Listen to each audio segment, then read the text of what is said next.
Nesse vídeo você vai descobrir que mentiram para você quando disseram que Paulo estava vivendo logo após a morte de Jesus e escrevendo na década de 40 até a década de 60.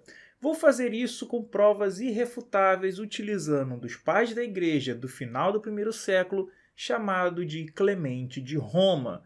Quer descobrir como eu vou fazer isso? Então fique comigo até o final.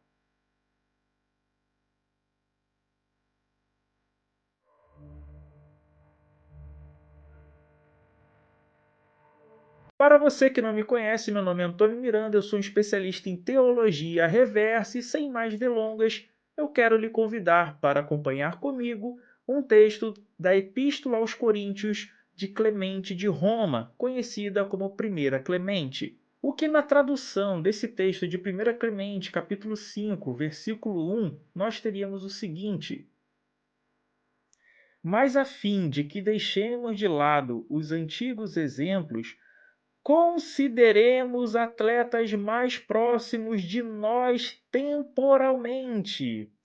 Temos os valorosos exemplos de nossa geração. O crédito da tradução fica para um especialista em grego chamado Francisco Emanuel, que é um grande amigo e que ajudou a corroborar, junto com o nosso amigo Francis Farago, boa parte das informações contidas nesse vídeo.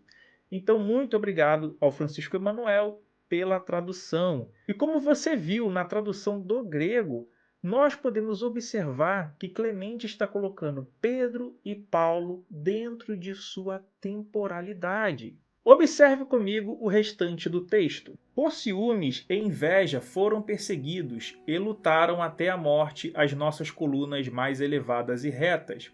Fixemos nossos olhos sobre os valorosos apóstolos, Pedro, que por ciúmes injusto não suportou apenas uma ou duas, mas numerosas provas e depois de assim render testemunho, chegou ao merecido lugar da glória.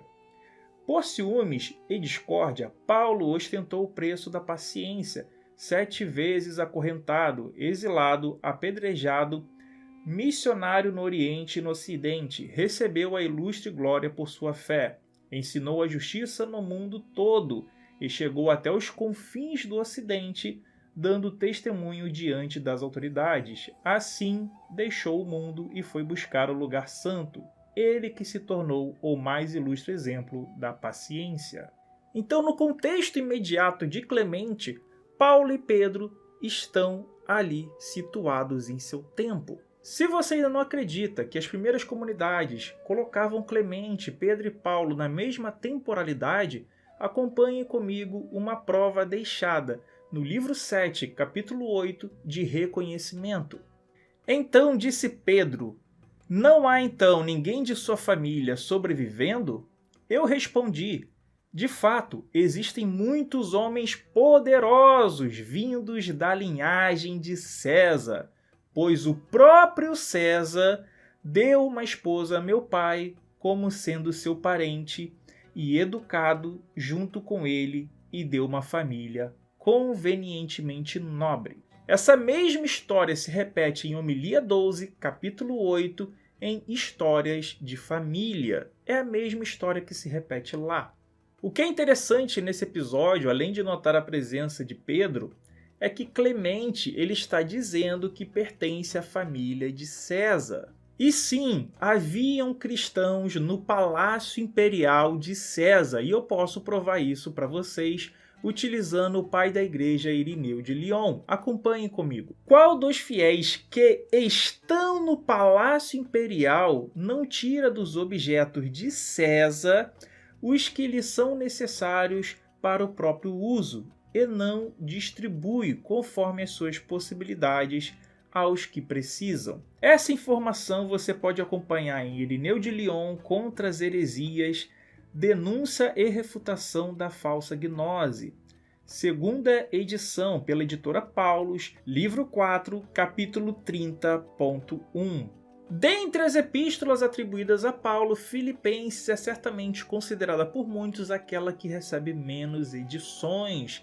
Então, dentro dessa epístola, nós recebemos no capítulo 4 a informação de que também existem cristãos vivendo dentro do Palácio Imperial de César. Acompanhe comigo. Filipenses 4:22 nós temos: todos os santos vos saúdam, mas principalmente os que são da casa de César, o que no grego traria a expressão Kaisaros Oikias. Você pode lembrar que essa expressão Kaisar, ou Czar, é utilizado pelos russos depois para nomear os seus imperadores, os seus regentes. Isso acontece porque o nome César ficou tão grande que ele acabou virando título para regente, para reis posteriores.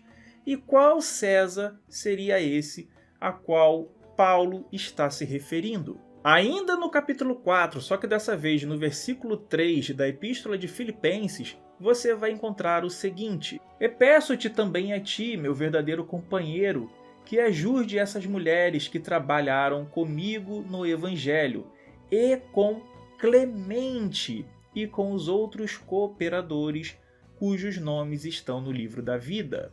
Com essa informação em mente, temos que identificar quem é esse Clemente a qual Paulo está se referindo. Em História Eclesiástica, Eusébio de Cesareia, no livro 3, do 13 ao 16, ele vai nos contar o seguinte: depois do imperador Vespasiano, durante 10 anos, sucedeu como imperador o seu filho Tito, no 2º ano de seu reinado.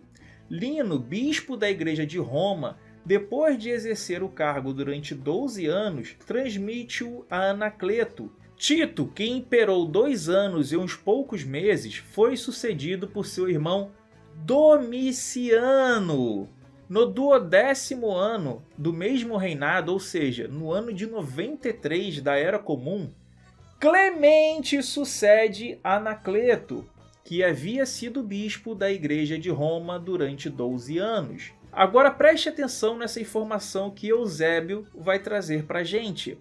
O apóstolo, que está se referindo a Paulo, em sua carta aos Filipenses, faz saber a estes que Clemente era colaborador seu, dizendo: com Clemente também e os demais colaboradores meus, cujos nomes estão no livro da vida. O outro detalhe é que a Epístola de Clemente aos Coríntios enfrenta a mesma demanda que a Epístola de Paulo aos Coríntios enfrenta em relação à revolta que estava ocorrendo naquele local.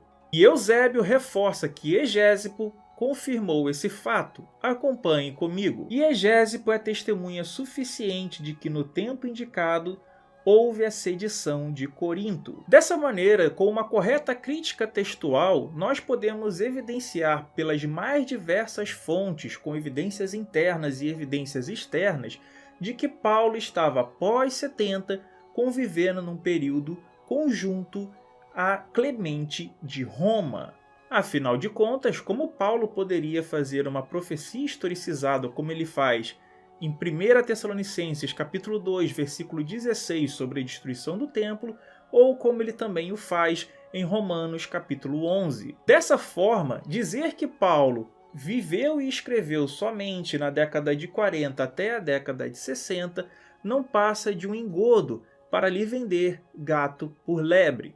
Então, muito cuidado com as informações que você obtém sem as devidas evidências, como eu fiz aqui para você, pois podem querer estar lhe vendendo uma informação incorreta. Se você gostou do vídeo, considere deixar o seu like, deixe um comentário para que eu possa ver a sua opinião. Considere acompanhar os vídeos que estão aparecendo como sugestão para você e também se inscrever no canal e apoiar todo esse trabalho. Um grande abraço, valeu, falou, fui! Tchau, tchau, tamo junto!